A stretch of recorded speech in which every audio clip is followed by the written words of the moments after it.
Bem, pessoal, a obra Lutar com Palavras foi escrita por Maria Irandé Costa Moraes Antunes, nascida em 1937, ainda viva, com seus 84 anos.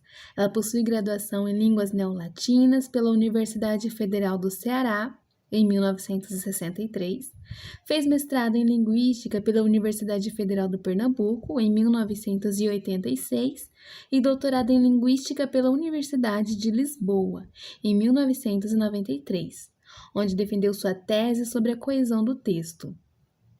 É autora do primeiro livro dedicado exclusivamente à questão da coesão no Brasil, Aspectos da Coesão no Texto, escrito em 1996. Entre suas principais obras publicadas estão Aula de Português, Encontro e Interação, Língua, Texto e Ensino, Outra Escola Possível. Também publicou muitos outros artigos em revistas especializadas. Atualmente, continua dedicando-se às atividades educacionais, desempenha trabalho junto ao Ministério da Educação e atua como professora e pesquisadora na Universidade do Ceará. A obra foi produzida com a intenção de ajudar estudantes a produzir textos com coesão e coerência. Esse tema é divulgado com muita clareza e precisão nesta obra. Sua linguagem é bem simples e compreensível, que ajuda desde os doutorandos até as donas de casa. Está dividida em 11 capítulos, dos quais o primeiro, subdividido em 5 tópicos, procura esclarecer ao leitor o que é texto, como ser aplicado de uma forma geral.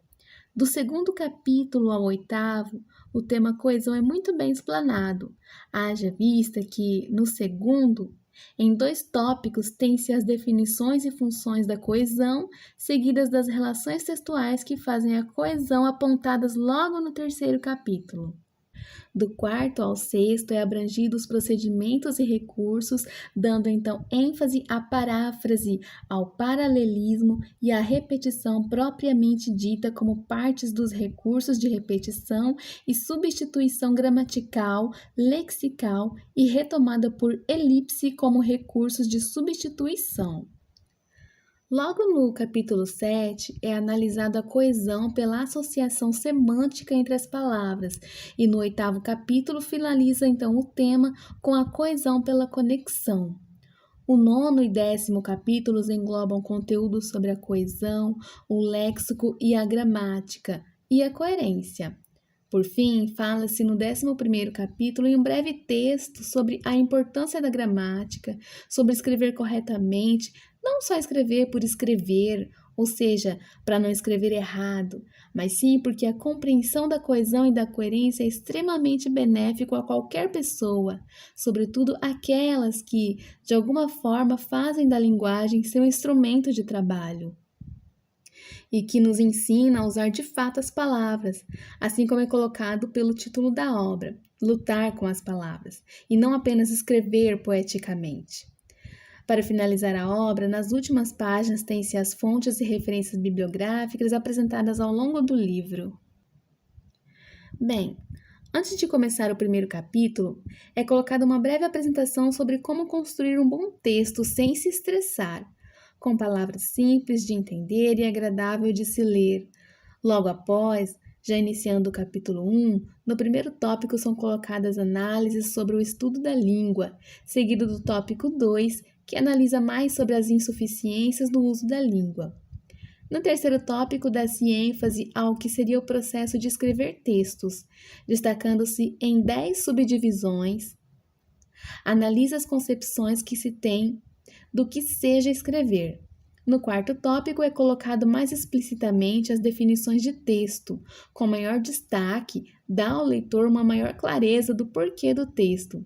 E por fim, tem-se no último tópico do primeiro capítulo um breve comentário sobre o que colocar no texto para deixá-lo mais coeso e mais coerente. No capítulo 2, começa a se discorrer sobre o que é coesão textual. A autora aponta para o fato de que, na maioria das vezes, não é explicado com clareza, e sim como algo abstrato ou mais subjetivo, e ela se encarrega da tarefa de tentar trazer informações que preencham essa lacuna e mostrem com objetividade e clareza o que é coesão. O indivíduo, desde sua comunicação oral, parte de uma construção de palavras com ligação para se ter sentido e transmitir sua mensagem, algo que também acontece na escrita e deve ser considerado para entender e aplicar a coesão. A função da coesão é garantir que um texto seja uma unidade, sendo importante reconhecer que cada parte do texto, palavra, parágrafo, está ligada, resultando na continuidade. O capítulo 3 destina-se a explicar como é feita a coesão, apontando para os procedimentos a serem utilizados com o intuito de formar as relações presentes num texto coeso. Há 3 tipos de relações: por reiteração, por associação e por conexão. Na primeira, alguns elementos do texto são retomados de alguma forma, garantindo a continuidade e a permanência no tema. Na segunda, as palavras do mesmo campo semântico indicam a unidade do tema. E na última acontece entre orações, períodos e parágrafos, por meio das conjunções, preposições e respectivas locuções. Bem, o capítulo 4 expõe os procedimentos e recursos que começarão a ser explanados de forma aprofundada a partir do capítulo 5, que são eles: a repetição, a substituição, a seleção lexical e a conexão sintático-semântica. O recurso de repetição acontece por paráfrase, quando é dito novamente a mesma coisa, porém com outras palavras com o intuito de explicar melhor ou detalhar mais sobre o assunto. Paralelismo, quando os elementos coordenados entre si apresentam a mesma estrutura gramatical, na correlação de adição, utilizando de algumas expressões como não só, mas também, não apenas, mas ainda, quando se quer indicar uma série de complementos ou adjuntos de um mesmo termo. E encerrando o capítulo 5, a repetição propriamente dita. Como o nome indica, se refere a trazer de volta ao texto uma frase ou palavra que já foi dita antes, que não sendo feita repetições em excesso, é um recurso muito válido e significante para a coesão. Para fazer-se compreender sobre os recursos do procedimento de substituição, Irandé entra no 6º capítulo da sua obra. São 3 os recursos: substituição gramatical, substituição lexical e elipse, todos separados por tópicos. A substituição lexical pode ser retomada por sinônimos, hiperônimos e caracterizadores situacionais, todos estes apresentados em 3 subdivisões. Logo a seguir, para falar do recurso de seleção lexical, entra-se no 7º capítulo de Lutar com Palavras. Este recurso, chamado de seleção de palavras semanticamente próximas, é colocado por antônimos e por diferentes modos de relações de parte, todo. Por fim, no capítulo 8, terminam-se os estudos dos elementos coesivos, dando ênfase na coesão pela conexão. Na conexão, usam-se os procedimentos sintático-semânticos, tendo como recursos coesivos o uso de diferentes conectores, as preposições, as conjunções, os advérbios e as respectivas locuções. No capítulo 9, é abordado que a coesão do texto tem uma dupla função, a de promover e a de sinalizar as articulações de segmentos, de modo a possibilitar sua continuidade e sua unidade. Dessa forma, a coesão não apenas estabelece os nexos que ligam as subpartes do texto, como também sinaliza, marca onde estão esses nexos e quais os pontos que eles articulam. Então, isso, em âmbito linguístico, é requerido que as palavras estejam arrumadas numa sequência que garantam a continuidade da superfície, ao qual, por sua vez, favorece a continuidade conceitual necessária. A gramática é uma condição para aquilo que dizemos em uma determinada situação, que faça sentido e que possa funcionar como atividade de interação. Irá ultrapassar os ditames da norma padrão, caso contrário, não haveria regra e aí cada pessoa falaria como bem quisesse. A gramática está presente em qualquer atividade verbal, formal ou informal, tenhamos ou não consciência disso. Em suma, os textos que circulam oralmente por escritos contam com um vasto componente gramatical, absolutamente necessário para que o sentido se expresse e a interação aconteça. Não precisa ter medo de que a gramática vá fugir, essa opção não lhe é dada. Já no capítulo 10, a autora relata que coerência não é uma propriedade estritamente linguística, nem se prende apenas às determinações meramente gramaticais da língua. Ela supõe tais determinações linguísticas, mas as ultrapassa. E o limite é a funcionalidade do que é dito. Os efeitos pretendidos, em função das quais escolhemos esse ou aquele de dizer as coisas. Ainda, as relações entre coesão e coerência são bastante estreitas e interdependentes.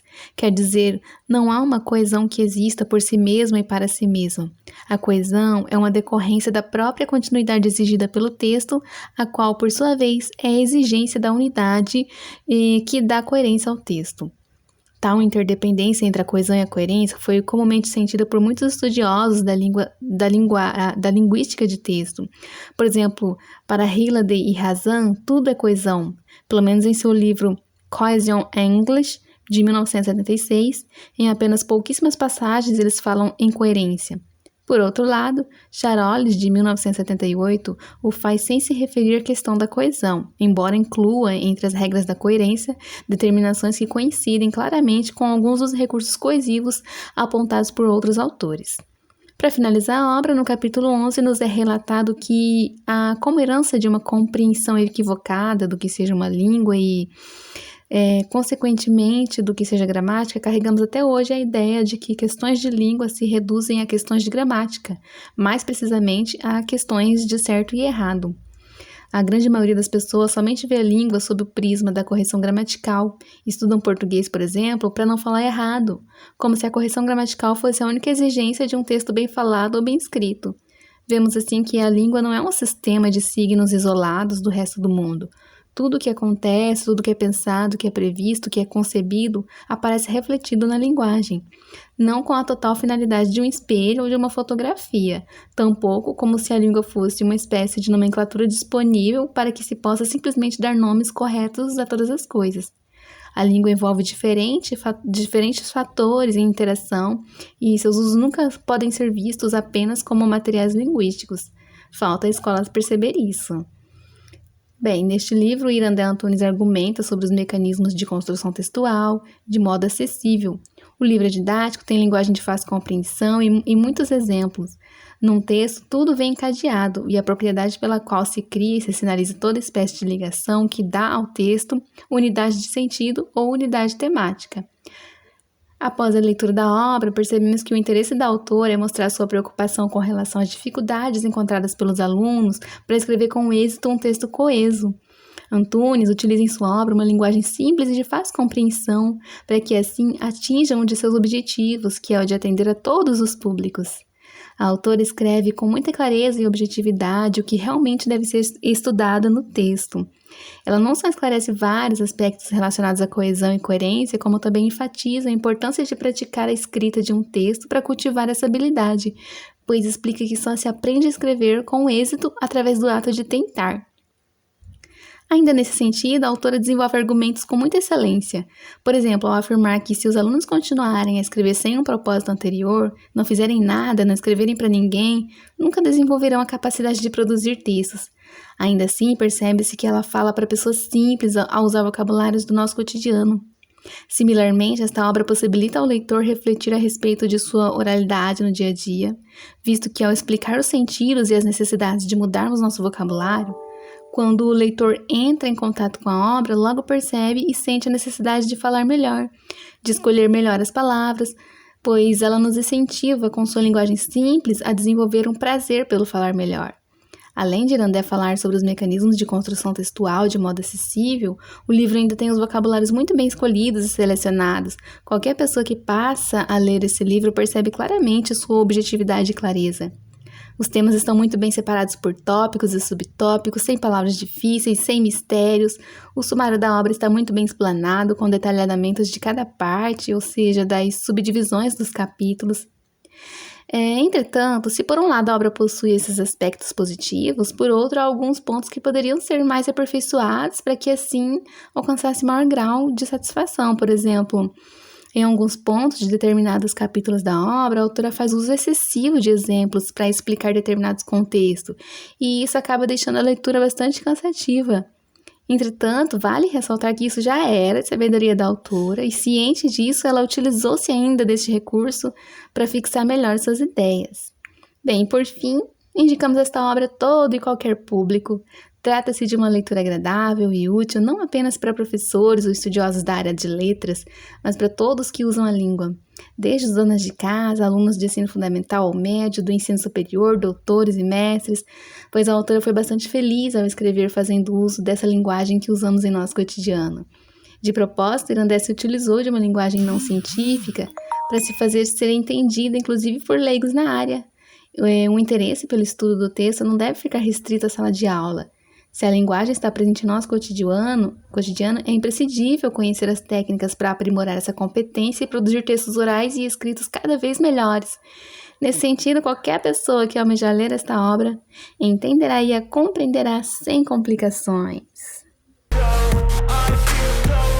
É isso aí, pessoal. Espero que vocês tenham gostado. Se vocês gostaram dessa resenha e se interessaram pela obra, eu vou deixar aqui na descrição do vídeo meu e-mail.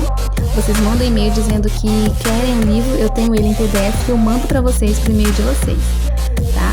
Eu mando sem dúvidas, não precisa ter vergonha de mandar um e-mail para mim, tá bom, pessoal?